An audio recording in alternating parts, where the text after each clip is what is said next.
시편 50편 14절과 15절 말씀입니다. 시편 50편 14절과 15절 말씀 김정숙 집사님이 봉독해 주시겠습니다. 봉독하겠습니다. 감사로 하나님께 제사를 드리며 지존하신 이에게 내 서원을 갚으며 환난 날에 나를 부르라. 내가 너를 건지리니 내가 나를 영화롭게 하리로다. 아멘. 아멘.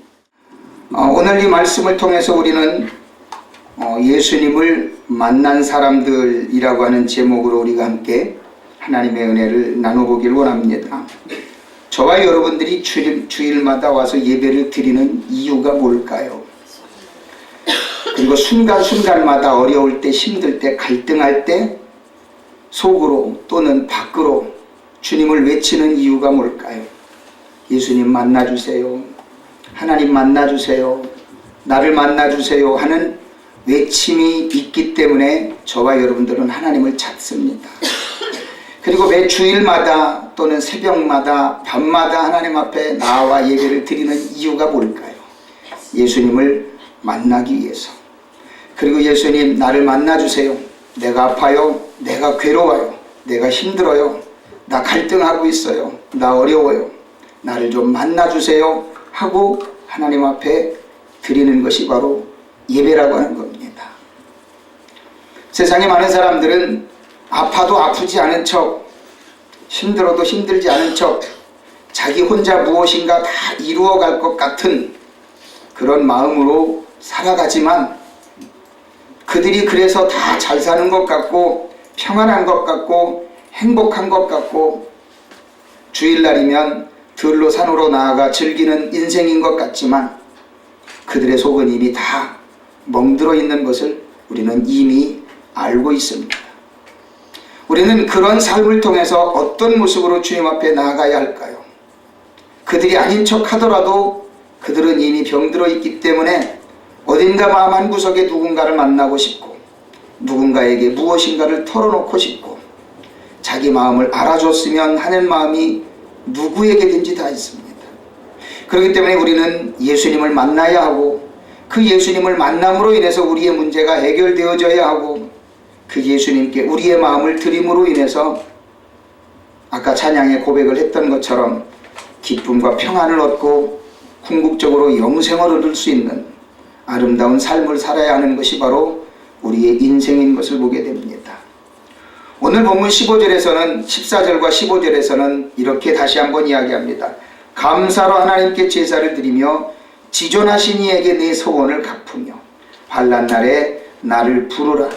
내가 너를 건지리니 네가 나를 영화롭게 하리라. 어렵고 힘들 때마다 괴로울 때마다 하나님 앞에 나아가 감사와 찬양의 예배를 드리고 내가 하나님 앞에 무언가를 드리고 싶은 그 소원을 가지고 하나님 앞에 예물을 드리면서 하나님을 간절하게 찾으면 하나님은 나를 만나주신다 라고 시편 기자는 노래하며 고백하는 것을 보게 됩니다. 저와 여러분들은 어떤 소원을 가지고 있습니까? 어떤 마음에 무거운 짐을 가지고 있습니까? 그 모든 것들을 주님 앞에 내려놓고 주님께서 우리의 모든 문제를 해결해 주십사 기도할 때 부르짖을 때 주님은 우리에게 분명히 은혜를 베풀어 주십니다. 오늘은 성경 속에서 세 사람을 한번 선택해 봤습니다. 그 사람들이 누구냐면 예수님을 만난 사람들입니다. 그 예수님을 만난 사람들을 세 사람을 한번 선정해 봐서 종류별로 상황별로 우리가 한번 생각해 보면서 그분들은 예수님을 어떻게 만났으며 어떤 결과가 이루어졌는가 또 예수님을 만나기 위한 마음의 바탕이 어떤 것이었는가를 한번 생각해 보길 원합니다. 첫 번째는 마태복음 8장에 나오는 백부장이라고 하는 사람입니다. 이 백부장이라고 하는 사람은 이스라엘을 지배하고 있는 그때 당시의 지배국 로마의 장교였습니다. 그럼에도 불구하고 자기가 다스리고 있는 속국의 신앙인 하나님에 대해 알게 되었습니다. 그래서 그 하나님을 알게 되었을 때 그는 하나님의 존재를 알고만 끝난 것이 아니라 믿게 되었던 겁니다. 그래서 그 하나님의 존재를 믿게 되었고 자기에게 있는 아픔을 예수님께 나와 갈등과 고민을 이야기하게 되지요. 근데 이 백부장의 고백 속에는 무엇이 있느냐면 깊은 믿음이 담겨 있었던 것을 우리는 보게 됩니다. 바로 이 사람이 예수님께 나와서 고백했던 그 고백과 대화의 내용들을 보게 되면 이러한 것들이 숨어져 있습니다. 내가 하나님을, 우리 민족이 하나님을 알지 못하더라도 내가 볼 때 그분은 진정 하나님이었더라, 그분은 진정 하나님이시더라 라고 하는 진리를 알았습니다. 바로 이것이 바로 영적인 진리였다라고 하는 겁니다. 그러면서 자기가 일상생활 속에서 살아가는 모든 순리 속에 이 영적인 진리가 어떻게 적용되어져야 되느냐라고 하는 것을 이미 그는 알게 되었던 것이죠. 그래서 자기가 가지고 있는 이 처한 상황 속에서 예수님의 영적인 권위를 온전하게 인정합니다. 그리고 이해하고 그것을 현실 속에서 적용하는 믿음의 단계가 분명히 적용되어졌다라고 하는 겁니다. 마태복음 8장 5절부터 13절까지의 내용을 살펴보게 되면 한 절 한 절 보게 되면 이렇습니다. 얼른 찾으실 수 있는 분들은 빨리 찾아보셔도 괜찮습니다. 마태복음 8장 5절부터 13절까지를 보게 되면, 먼저 5절부터 10절까지를 보게 되면 이렇게 고백하죠. 예수께서 가버나움에 들어가시니 한 백부장이 나와 간구하여 이르되, 주여, 내 하인이 중풍병으로 집에 누워 몹시 괴로워하나이다. 그러자 이르시되, 내가 가서 고쳐주리라. 백부장이 대답하여 이르되, 주여, 내 집에 들어오심을 나는 감당하지 못하겠사오니 다만 말씀으로만 하옵소서. 그러면 내 하인이 낫겠사옵나이다. 나도 남의 수하에 있는 사람이요, 내 아래에도 군사가 있으니 이더러 가라 하면 가고 저더러 오라 하면 오고 내 종도로 이것을 하라 하면 하나이다. 예수께서 들으시고 놀랍게 여겨 따르는 자들에게 이르시되, 내가 진실로 너희에게 이르노니 이스라엘 중 아무에게서도 이만한 믿음을 보지 못하였노라. 아멘. 이 사건을 보면서 우리는 무엇을 생각해야 하는 걸까? 백부장이라고 하는 이 장교는 100명의 군사를 거느리는 장교입니다. 그러면서 그는 말의 권세를 이미 알고 있었습니다. 명령에 따르는 말의 권세를 이미 군생활 속에서 겪었던 것이죠. 그러면 내가, 사람이 가지고 있는 말의 권세도 힘이 있을진데 살아계신 하나님의 말씀의 권세는 얼마나 강할까라고 하는 것을 이 사람은 분명히 알고 있었다라고 하는 겁니다. 사람의 말의 권세를 가지고도 사람을 죽이고 살리는데 천지만물을 창조하신 하나님이시라면 그 말씀의 권세는 얼마나 클까? 이 백부장은 그것을 알았다라고 하는 겁니다. 생활 속에서 있어지는 모든 삶의 현실 속에서 과연 그것이 영적인 진리와 어떻게 통하는가를 이 백부장은 알게 되었고, 예수님을 만남으로 인하여 예수님께 청하자 예수님께서 그럼 내가 가서 고쳐주리라 라고 예수님께서 대답을 하십니다. 그러자 이 백부장은 아닙니다. 나도 이미 군생활을 통해서 내 삶 속의 말의 권세를 이미 알고 있는데 주님께서 내 집에 가신다는 것이 말이 되겠습니까? 그냥 말씀만 하십시오. 나도 이미 군생활을 통해서 나도 상관이 있고 부하가 있고 말을 통해서 뭐든지 다 이루어지는데 하물며 하나님의 권세를 가지신 하나님의 아들 예수님께서 말 한마디면 이루어지지 않겠습니까? 라고 그는 고백을 합니다. 얼마나 멋있는 고백입니까? 저와 여러분들은 삶의 현실 속에서 어떤 어려움이 처해 있을 때마다 아이고 죽겠네, 아이고 죽겠네, 이런 고백을 한다면 여러분들은 정말로 죽어갈 수밖에 없는 분들입니다. 왜 그렇습니까? 죽겠네 라고 하는 소리를 할 때마다 이 고백을 내 귀에, 내 머릿속에 있는 귀가 또는 뇌가 가장 먼저 듣습니다. 그 다음에 악한 마귀가 듣습니다. 그리고 나를 생각으로, 환경으로 죽여가기 시작합니다. 말 그대로. 때문에 사랑하는 성도들이요, 이제는 저와 여러분의 현실 속에서 하나님께서 살아계심을 믿고 이 백부장과 같은 믿음을 가지고 무엇인가 된다라는 분명한 확신을 가지고 내 말을 통해서 모든 환경이 바뀌어지는 말의 권세가 주어졌다라는 것을 분명하게 알고 하나님 앞에 나아가시면서 말의 권세를 사용하시기를 예수님 이름으로 부탁을 드립니다. 이 백부장은 지배국의 분명한 권세를 가진 사람이었습니다. 그럼에도 불구하고 이 백부장은 자기가 가지고 있는 모든 삶의 현실 속에서 속국의 나라의 종교인 하나님을 그는 알게 됐다라는 겁니다. 그러나 그는 그것을 아는 것으로만 끝난 것이 아닙니다. 그는 이것이 영적인 진리다라는 것을 알게 되었을 때 그는 그것을 믿게 되었다라는 겁니다. 세상에 많은 사람들은 알고는 지냅니다. 그러나 믿으려 하지를 않습니다. 지식으로 가지고 있으려고는 합니다. 그러나 그것을 삶의 현실 속에 믿음으로 적용하려고는 안 합니다. 왜요?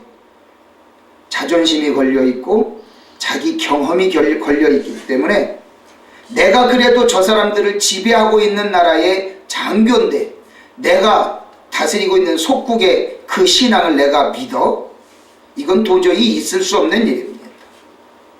일제시대 때 일본 사람들은 우리나라를 민족성까지 말살시키려고 얼마나 많은 노력을 했습니까? 말을 바꾸려고 노력을 했고요. 심지어 전국을 다니면서 산의 전기를 끊는다고 쇠말뚝을 수천 개씩 갖다가 때려박은 사람들이 그들입니다. 왜 그렇습니까? 우리들의 정신을 잘라내려고, 우리들의 의지를 잘라내려고 해서는 안 되는 어떤 토속적인 신앙까지 빌려가면서 우리 민족의 정기를 끊으려고 노력했던 사람들이 그들입니다. 말 그대로 우리가 살아가는 삶의 현실 속에서 우리가 생각하는 것, 말하는 것, 우리의 주변의 환경 속에서 있어지는 모든 일들 속에 우리가 마음으로 가질 수 있는 모든 것들이 우리에게 얼마나 중요한지 우리는 분명히 알아야 됩니다. 때문에 사랑하는 성도들이요, 여러분들의 입속에서 나오는 이 말의 힘이 얼마나 큰 것인가, 여러분들이 입으로 고백하는 이 말의 고백이 여러분들을 죽이고 살린다라고 하는 분명한 확신을 가지고 삶의 현실 속에서 긍정적인 말과 이 긍정적인 말의 권세를 능력 있게 사용하시는 저와 여러분이 되시기를 예수 그리스도 이름으로 축원을 드립니다.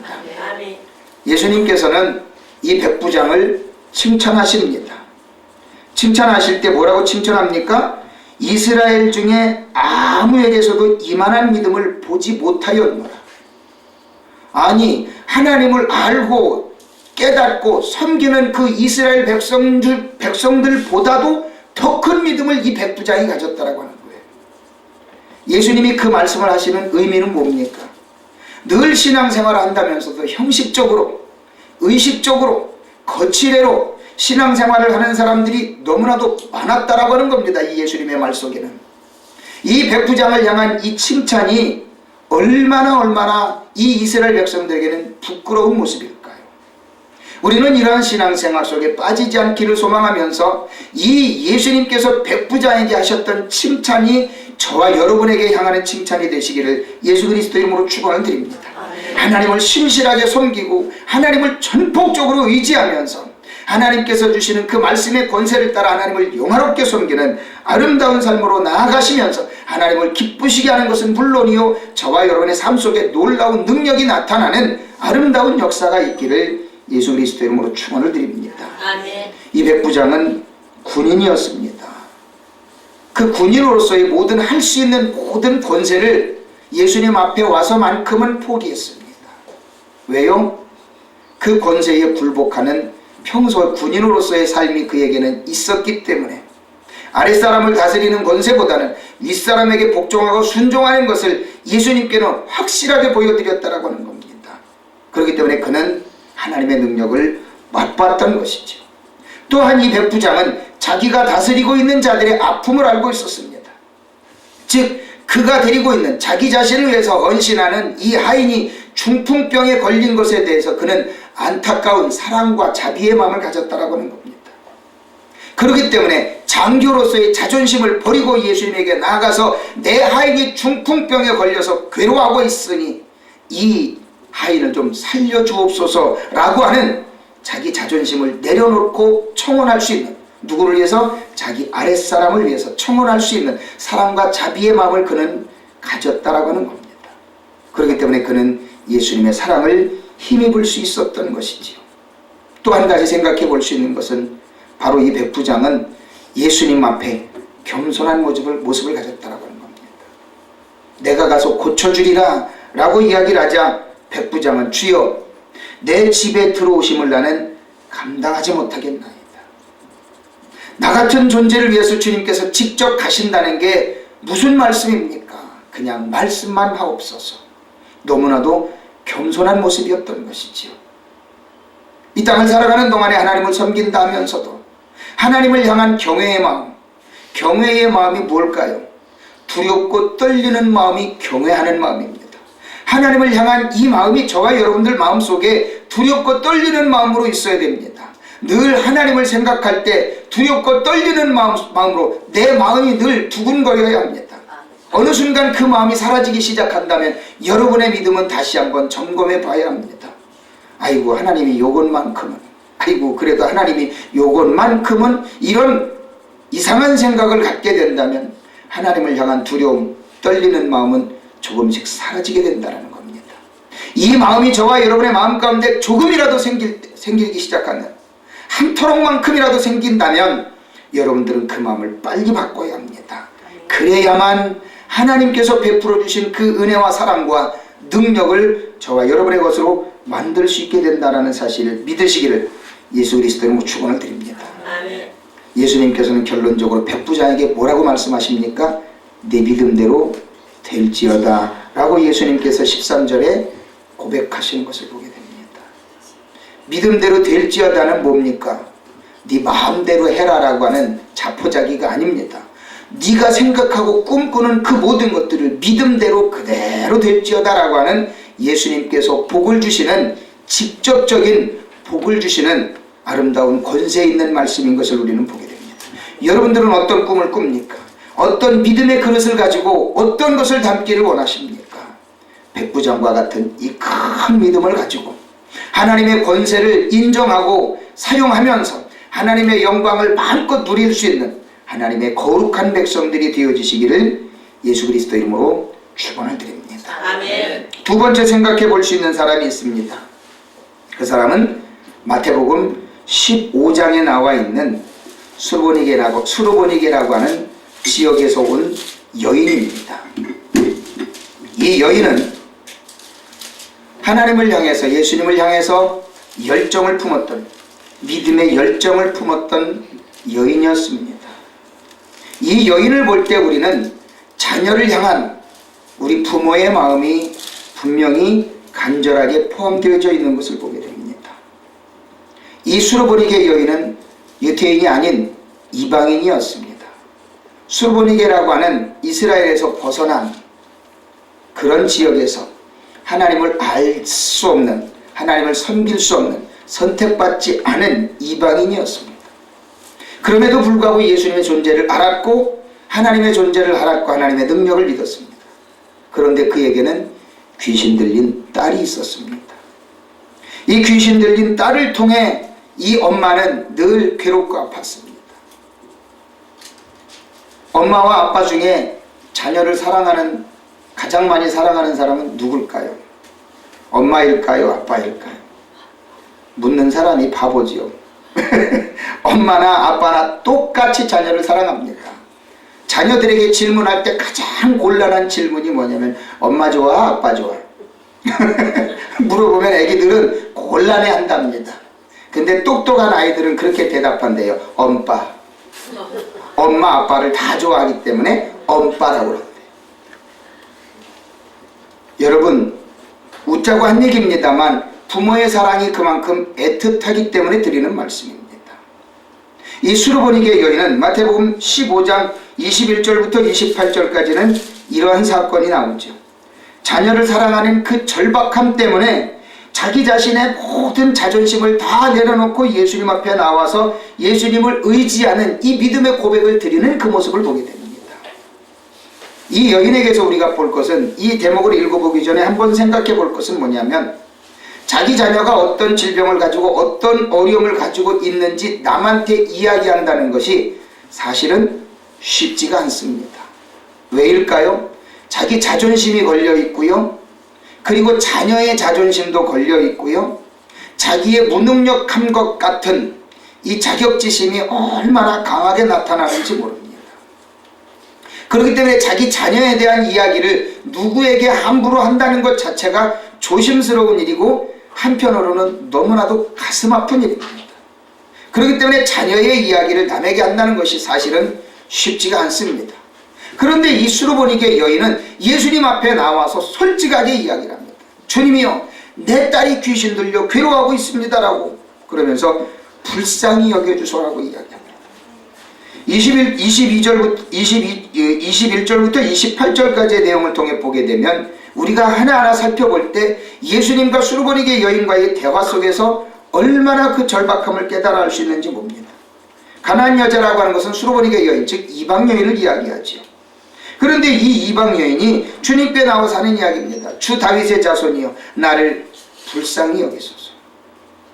내가 그만큼 하나님 앞에 간절함과 절박함을 가지고 당신에게 나왔으니까 내가 이방 여인이라 할지라도 나를 좀 도와주소서. 주 다윗의 자손이여는 뭘 이야기합니까? 자기 자신이 이방 여인이지만 내가 하나님 당신을 향한 믿음을 내가 솔직하게 고백하기를 원합니다라고 하는 절박한 표현이 거기에 들어있다라고 하는 겁니다.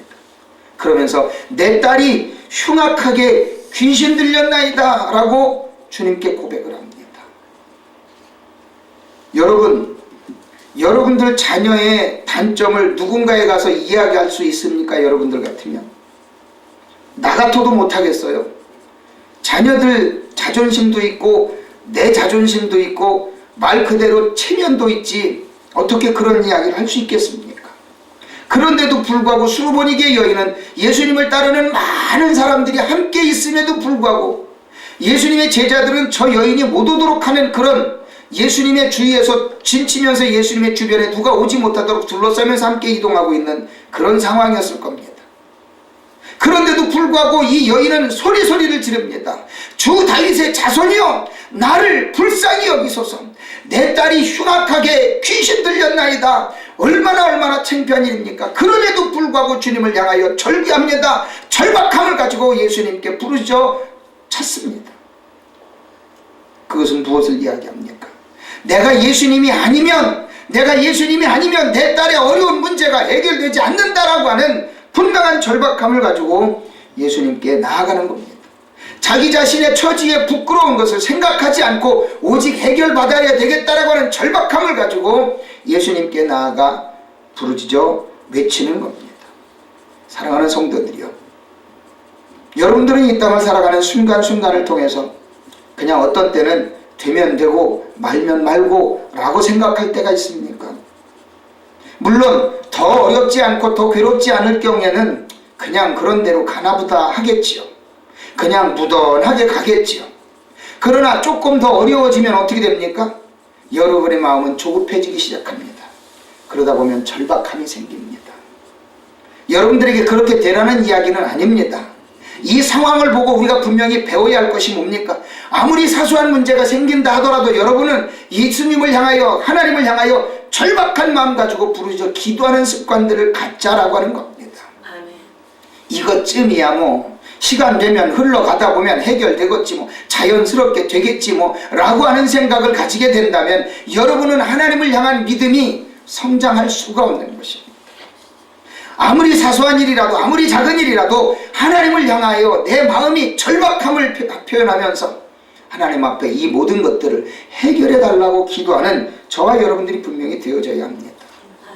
그런데 이 여인은 아마 예상을 했을지 아니면 뜻밖이라고 할지 예수님에게 이상한 대답을 듣습니다. 26절에는 보게 되면 자녀의 떡을 취하여 개들에게 던짐이 마땅하지 아니하니라 라고 하는 예수님의 거절의 말씀을 듣습니다. 그런데 그것도 거절하는 것이 그냥 거절하는 것이 아니라 자존심을 철저하게 망가뜨리는 그런 거절을 당합니다. 그러나 예수님께서 하신 이 말씀 속에는 단순하게 그냥 어떤 잘못된 취급을 이야기하는 것이 아닙니다.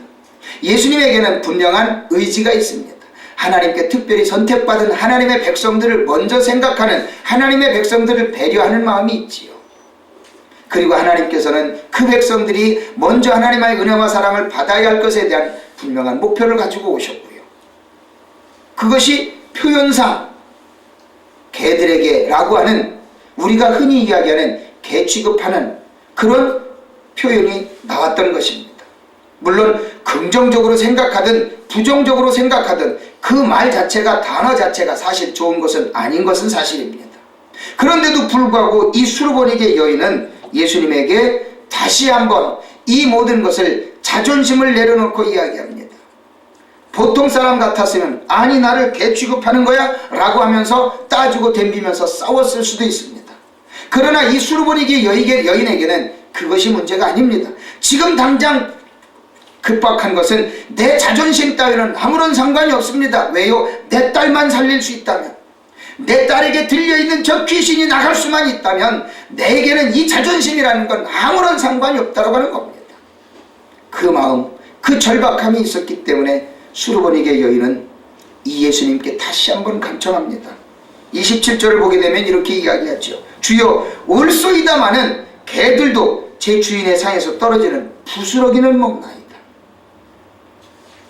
주여 오라요 오라요. 하지만 개들도 그 주인의 상에서 떨어지는 부스러기는 먹잖아요. 그 부스러기 같은 은혜라도 좀 내게 줄 수 없습니까? 그 부스러기 같은 은혜라도 내 딸에게 좀 베풀어 줄 수 없습니까? 라고 하는 이 엄마의 간절함이 이 고백 속에 나와 있다라고 하는 겁니다. 저와 여러분은 하나님을 향하여 부르짖어 기도할 때 어떻게 기도합니까? 하나님 해주세요. 해주시면 하나님의 영광이고 나에게는 득이 되지만 하나님이 안 해주시면 내 문제 응답 안 돼서 하나님 영광 안 되니까 하나님 손해잖아요. 그러면서 아주 장난 어린 그런 생각으로 따지고 덤비는 분들이 있습니까? 해녀나 그런 식으로 기도했다가는 아마 제가 들어도 속상할 것 같은데 하나님은 얼마나 섭섭하시겠습니까? 농담으로라도 그런 소리 하지 마십시오. 하나님 안 들어주시면 하나님 손해예요.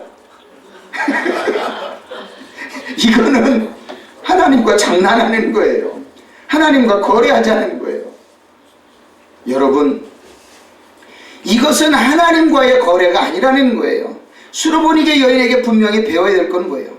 하나님 부스러기 같은 은혜라도 좀 주셔야만 내 딸이 살지 않겠습니까? 내 딸 좀 살려줘야 되지 않겠습니까? 내가 지금 당장 원하는 건 내 딸이 살아나는 겁니다. 그 부스러기 같은 은혜라도, 다른 이에게 가야 할 그 은혜 중에 부스러기 같은 은혜라도 좀 내게 주셔야만 내 딸이 살 수 있습니다라고 하는 그 간절함을 예수님께 고백하고 있는 것을 보게 됩니다. 사랑하는 성도들이요, 주님을 향해서 저와 여러분들은 절박한 믿음 가지고 절규하는 부르짖음을 해보시길 바랍니다. 되면 되고 말면 말고 하는 아니란 생각, 그냥 우유부단한 생각하지 마시고 절박한 믿음 가지고 날마다 기적을 한번 체험해 보시길 바랍니다. 돌아오는 말째 주일날 우리 자녀들을 위한 특별한 시간을 그래서 마련해 봤습니다. 자녀들이 성장을 했든 성장을 안 했든 상관하지 않고 한번 그분의 간증을 한번 들어보십시오.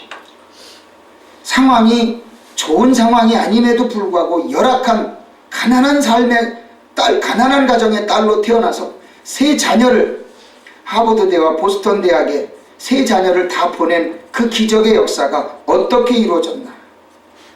우리 한국 사람의 생활 수준으로는 그 경제력 가지고는 보낼 수 없는 미국의 가장 유명한 명문 대학을 세 자녀를 보낼 수 있는 게 과연 사람의 힘으로 가능한가? 그분의 간증을 들어보면서 자녀가 성장했으면 그 자녀가 또 자녀를 낳아야 되지 않겠습니까? 그 후손들을 위해서 저와 여러분들이 그 간증을 들어보면서 하나님의 사랑과 은혜와 능력이 얼마나 큰가 한번 생각해 보면서 저와 여러분들도 이 수르보니게 여인 같은 절박한 믿음, 간절한 믿음 가지고 하나님 앞에 나아가셔서 이 예수님의 대답을 한번 들어보시길 바랍니다. 여자여, 네 믿음이 크도다. 네 소원대로 되리라 라고 하는 이 예수님의 고백을 수르보니게 여인처럼 저와 여러분들도 예수님께 칭찬 듣는 아름다운 믿음으로 나아가셔서 하나님의 영광을 마음껏 드러내는 아름다운 삶이 되시기를 예수 그리스도 이름으로 축원을 드립니다. 아멘. 세 번째 생각해 볼 수 있는 사람은 바로 삭개오라고 하는 사람입니다. 누가복음 19장에는 삭개오라고 하는 사람이 나옵니다. 이 삭개오라고 하는 사람이 나오는데 이 사람은 우리가 알고 있다시피 이 사람은 세리장이었습니다. 말 그대로 백성들에게 얻어야 할 조세를 징수하는 사람이었습니다. 그 징수하는 사람 중에서도 우두머리였던 겁니다. 오늘날로 이야기하면 한 세무서장쯤 되려나? 한 지역의 세무를 담당하는, 조세를 담당하는 징수관, 바로 세무서장과도 같은 그런 사람이었죠. 이 누가복음 19장 1절부터 10절까지의 내용을 통해 보게 되면 이 삭개오라고 하는 사람의 행실을 통해서 우리가 주님 앞에 어떤 모습으로 나아가야 할 것인가 하는 것을 볼 때 우리가 먼저 한번 생각해 볼 수 있는 것은 사람은 누구에게나 약점이 있고 단점이 있습니다. 수르보니게 여인이 딸을 위해서 절박한 믿음을 가졌다면 삭개오를 통해서 우리가 한번 생각해 볼 수 있는 것은 뭘까요? 나 개인의 단점이나 약점이 있다 할지라도 위축되지 말고 주님을 향해 나아갈 수 있는 믿음의 용기가 필요하다라고 하는 것을 우리는 생각해 볼 수 있게 됩니다. 누가복음 19장 1절부터 10절까지 나와 있는 내용을 보게 되면 2절에는 이렇게 이야기하죠. 삭개오라 이름하는 자가 있으니 세리장이요 또한 부자라. 세리장인데 부자였다. 이건 뭘 이야기합니까? 옳은 방법이 아닌 좋지 못한 방법으로 부를 축적하지 않았을까라고 하는 추측을 하게 되지요. 근데 이 사람은 민족에게 좋은 칭찬을 듣지 않는 사람이었음을 우리는 보게 됩니다. 바로 그것을 통해서 우리는 이 사람의 약점을 알게 되지요. 뭡니까? 옳지 않은 행실로 부를 축적했음을 우리는 보게 됩니다. 3절에서는 이야기합니다. 그가 예수께서 어떤 사람인가 하여 보고자 하되 키가 작고 사람이 많아 할 수 없어 라고 3절에서는 이야기합니다. 사랑하는 성도들이여, 사람에게는 누구나 단점이 있습니다. 키가 작다고 하는 단점, 못생겼다고 하는 단점, 남들에게 좋은 이미지를 주지 못한다라고 하는 단점도 있을 수 있습니다. 바로 이러한 단점을 저와 여러분들은 어떻게 극복하기를 원합니까? 스스로 위축되기를 원합니까? 아닙니다. 사람은 누구에게나 다 장점이 있는 것 같지만 누구도 모르는 단점이 있을 수도 있고 겉으로 드러나는 단점이 있을 수도 있습니다. 때로는 그것이 약점이 되어져서 자기에게 치명적인 그런 상황을 만들어낼 수도 있죠. 그러나 사랑하는 성도들이요, 우리가 행여나 그런 일들이 있다 하더라도 여기에 계신 분들에겐 당연히 그러한 단점이 안 보이는 것이 참 감사하지. 그러나 행여나 여러분들에게 이런 약점이나 단점이 있다 할지라도 절대 위축되지 마시길 바랍니다. 이 삭개오가 하는 행동을 통해서 우리가 한번 생각해 볼 때 4절에서는 이렇게 이야기를 합니다. 앞으로 달려가서 보기 위하여 돌 무화과 나무에 올라가니 이는 예수께서 그리로 지나가시게 되미로라. 단점이 있다 할지라도 예수님을 보고자 하는 의지가 생겨서 그는 돌 무화과 나무, 즉 옛날 성경에는 뽕나무라고 그러더라고요. 그 나무 위에 올라가서 예수님을 보기 위해 그 나무 위로 올라가는 모습을 보게 됩니다. 바로 이것은 우리에게 주어지는 장애물이 어떠할지라도 예수님을 보고자 하는 마음만, 예수님을 보기만 해도 하는, 예수님을 보기만 해도 만족할 것 같은 그런 생각 가지고 장애물을 넘어 나무 위에 올라가 예수님을 보고자 원합니다. 여러분은 어떠한 생각, 어떠한 믿음을 가지고 어떤 행동을 합니까? 여러분들이 분명히 생각해야 할 것은 예수님을 볼 수만 있다면, 예수님을 보기만 해도 무엇인가 이루어질 수 있을 것이다 라고 하는 분명한 믿음을 한번 가져보는 것은 어떻겠습니까? 우리는 이 땅을 살아가는 동안에 눈에 보이지 않는 예수님을 모시며 살고 눈에 보이지 않는 하나님을 섬기며 삽니다. 그런데 그 눈에 보이지 않는 하나님, 내 눈에 보여지지 않는 예수님을 섬길 때 우리는 분명히 내 안에 누가 계시는 것을 믿어야 합니까? 성령님이 계신 것을 우리는 분명히 믿고 주님 앞에 나아가야 합니다. 그렇다면 우리에게 주어지는 단점, 내게 주어지는 약점, 개인적으로 가지고 있는 이 모든 약점들을 어떻게 극복해야 합니까? 그 장애물을 뛰어넘는 분들이 되어져야 된다고 하는 겁니다. 어차피 주어진 팔자인데 뭐, 어차피 주어진 건데 뭐 그냥 가지 라고 하는 생각보다는 그 장애물을 뛰어넘기 위한 분명한 의지와 용기가 우리에게는 있어야 한다고 하는 겁니다. 그럴 때 주님께서는 그것을 보고 나를 돕는다라고 하는 겁니다. 나를 만나주신다라고 하는 겁니다. 5절에서는 이렇게 기록하지요. 예수께서 그곳에 이르사 쳐다보시고 이르시되 삭개오야 속히 내려오라. 내가 오늘 네 집에 유하겠다 하시니 급히 내려와 즐거워하며 영접하거늘. 우리가 그 의지가 주님 앞에 보여질 때 예수님께서는 나를 만나주신다라고 하는 겁니다. 저와 여러분들은 어떤 믿음을 가지고 있습니까? 되면 되고 말면 말고입니까? 아닙니다. 어떻게 해서든지 이 장애물을 뛰어넘어서 하나님을 기쁘시게 하는 아름다운 삶으로 나아가기 위한 분명한 의지의 표현이 우리에게는 있어져야 된다고 하는 겁니다. 그럴 때 하나님께서 나를 만나주시고 또는 나는 그 예수님을 영접하기 위한 내 마음의 준비를 분명하게 해야 됩니다. 한번 따라해 보세요. 성령님 인정하고 환영하고 모셔드립니다. 저와 여러분들이 순간순간 어렵고 짜증나고 답답하고 혼돈스러울 때마다 성령님 인정합니다. 환영합니다. 모셔드립니다. 고백하는 분들이 되어져야 합니다. 그럴 때 성령님께서 저와 여러분의 마음 가운데 오셔서 모든 문제, 마음의 무거운 짐 다 내려놓을 수 있게끔 은혜를 주신다는 것을 믿으시기를 예수 그리스도 이름으로 축원을 드립니다. 아멘. 여기서 삭개오의 모습을 우리는 다시 한번 생각해 볼 때 7절부터 9절까지를 보게 되면 이런 대목이 나옵니다. 7절에는 무사람이 보고 수군거려 이르되 저가 죄인의 집에 유하러 들어갔도다더라. 우리가 믿음의 삶을 살아가는 과정에서는요, 주변 사람들의 이야기가 귀에 거슬릴 때가 있습니다.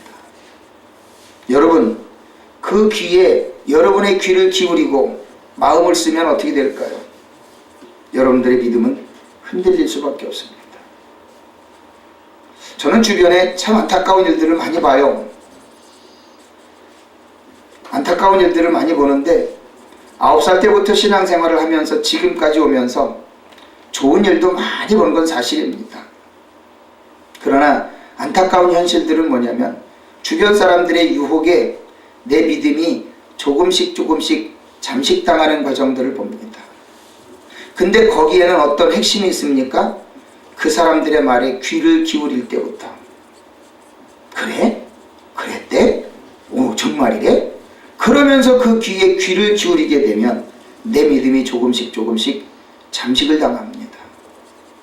주변 사람의 말이 어떻게 들린다 하더라도 이것이 하나님을 향한 믿음의 행진에 어떤 유익이 되는가, 어떤 걸림돌이 되는가를 걸러내는 분들이 되어져야 됩니다.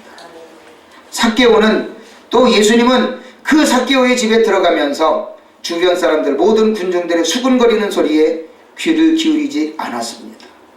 성경에는 분명히 삭개오의 집에 들어간 것을 기록합니다. 그 수군거리는 소리에 귀 기울였다는 소리가 안 들립니다. 사랑하는 성도들이요, 여러분의 믿음이 흔들릴 만한 어떤 이야기가 들려올 때라도 단호하게 잘라내는 분들이 되시길 바랍니다. 그 말에 귀를 기울이고 내 마음이 흔들릴 필요가 없습니다. 더군다나 그 귀 말에 내 마음이 상할 필요는 더더욱 없다라고 하는 겁니다. 굳건한 믿음으로 나아가셔서 하나님을 기쁘시게 하는 아름다운 삶이 되시길 예수님 이름으로 축복을 합니다. 그런데 이 삭개오에게는 대단한 결단이 생겼습니다. 예수님을 만난 기쁨의 결과로 이렇게 이야기합니다. 8절에 삭개오가 서서 주께 여짜오되 주여 보시옵소서, 내 소유의 절반을 가난한 자들에게 주겠사오며 만일 누구의 것을 속여 빼앗은 일이 있으면 네 갑절이나 갚겠나이다.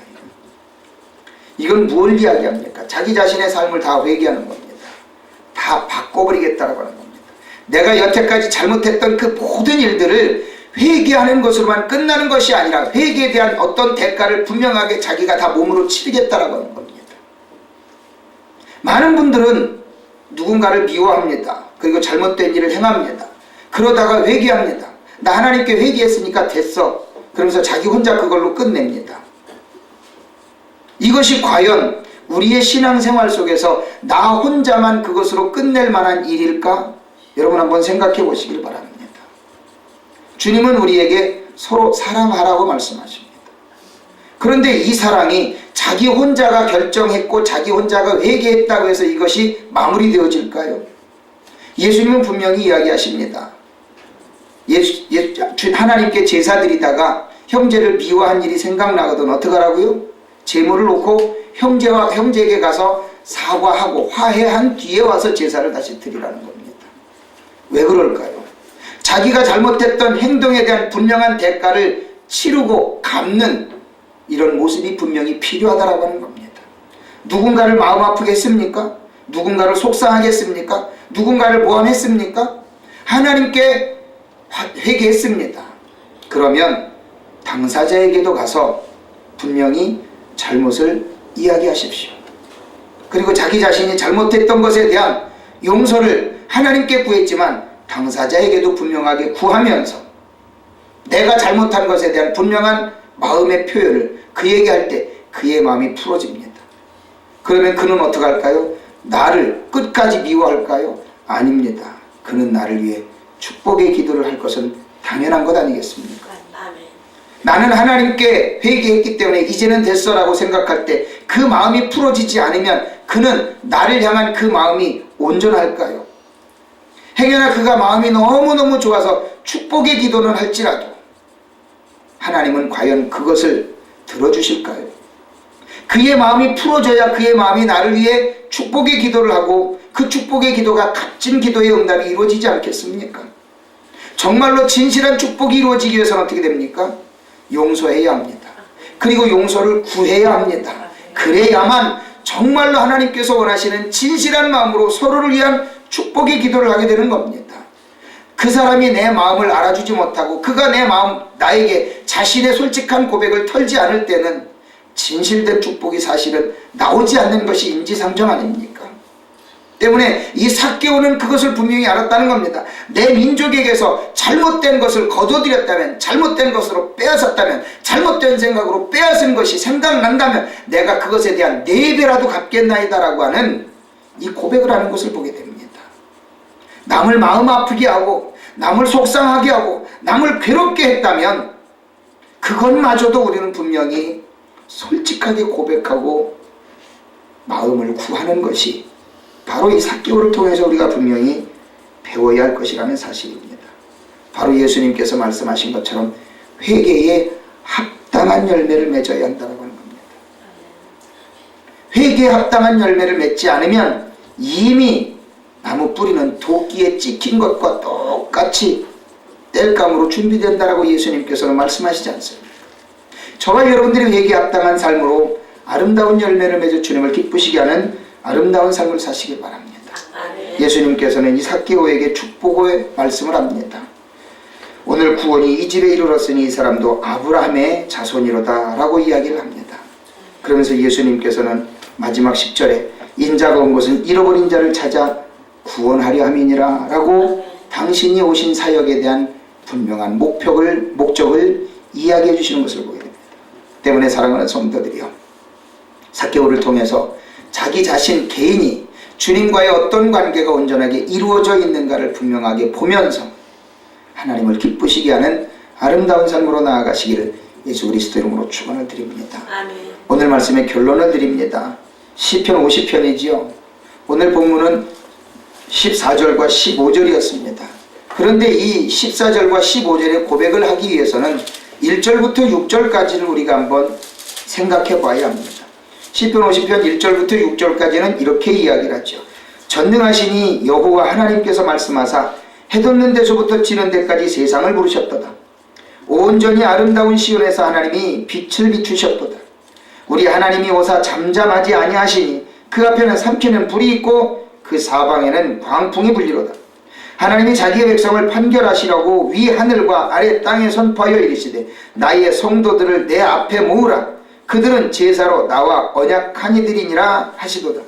하늘이 그의 공의를 선포하리니 하나님 그는 심판장이시니로다. 셀라. 사랑하는 성도들이여, 이 시편 기자가 고백하기를 하나님의 음성을 분명히 들은 것으로 고백을 합니다. 뭐라고 이야기합니까? 나의 성도들을 내 앞에 모으라. 그들은 제사로 나와 언약한 이들이니라. 이것은 무엇을 의미합니까? 하나님 앞에 복받을 존재들은 어떤 존재들이라고요? 하나님 앞에 모이는 존재들입니다. 하나님을 예배하는 존재들입니다. 그들이 하나님의 말씀의 약속을 붙잡고 하나님을 예배할 때 그들에게 진정한 복이 임한다라고 하는 겁니다. 그러면서 제물로 하나님을 기쁘시게 하며 감사로 제사를 드리며 부르짖어 기도할 때 응답받는 역사가 있게 될 것을 시편 50편에서는 전체적으로 이야기하고 있는 것을 우리는 보게 됩니다. 때문에 사랑하는 성도들이요, 하나님 앞에 나와 부르짖어 기도하시는, 예배드리며 기뻐하시는 성도들이 되어질 때에 정말로 예수님을 만나는, 오늘의 말씀의 제목처럼 예수님을 만날 수 있는 분들이 될 수 있다는 사실을 믿으시길 바랍니다. 아멘. 나는 믿음 좋아서 집에서도 충분히 나 혼자도 가능해. 라고 착각하는 분들이 있습니까? 착각에서 벗어나십시오. 시편 기자는 오늘 분명히 이야기하잖아요. 나의 성도들을 내 앞에 모으라. 왜 하나님은 당신의 성도들을 당신 앞에 모으라고 하셨을까요? 이유는 간단합니다. 당신이 예배를 받으시기 위해서. 각자 집에서 예배 드려, 각자 기도해. 하나님은 그걸 원치 않으셔요. 하나님은 내 앞에 모으라 말씀하셔요. 왜요? 당신께서 약속한 복을 주시기 위해서 모으라는 겁니다. 그것이 제사요 예배이기 때문에 우리는 하나님을 향한 그 예배로 하나님을 기쁘시게 하고 하나님께 부르짖어 기도하고 하나님의 영광을 찬양할 때 하나님은 내게 약속한 복을 부어주신다라고 오늘 분명히 5절에서는 말씀하고 있는 것을 보게 됩니다. 바로 그 말씀을 통해서 하나님의 영광을 마음껏 찬양하고 복을 받는 저와 여러분이 되시기를 예수 그리스도 이름으로 축원을 드립니다. 기도하겠습니다. 주님,